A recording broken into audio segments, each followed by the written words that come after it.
এই দেখো বন্ধুরা একটা খাঁচা কত বানিয়েছে না বাবা। একটা এই খাঁচাটা বানাইনি, এগুলো তো নেটের, এগুলো এটার ভেতর মিঠু রয়েছে, আবার ডাকছে, এটাতে মিঠু থাকে, এটা কেনা খাঁচা। তারপরে একটা খাঁচা,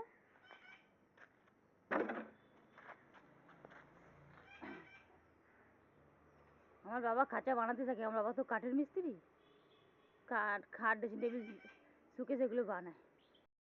এই একটা খাঁচা, আমার বাবা খাট, ড্রেসিং টেবিল বানায়, সুকেস বানায়, কাঠের মিস্ত্রি আমার বাবা।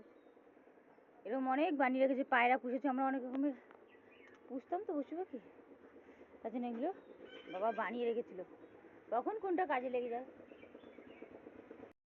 এটা এটা কেনা আর কি। আর এই যে একটা ঘর বানিয়েছে, এটা বাবা বানিয়েছে, এটা মানুষের খাঁচা। এটার ভেতর আমরা কেউ থাকি না যদিও, ওর ভেতর ভিজে জামা কাপড়গুলো রয়েছে সব। এটা মানুষের খাঁচা। এটা আমার বাবা পুরো টিন দিয়ে বানিয়েছে, এটা বাবার হাতেরই কাজ। আমার বাবা একজন কন্ট্রাক্টর, কাঠের কাজ করে, ঠিক আছে, আমাদের কাঠের দোকান আছে।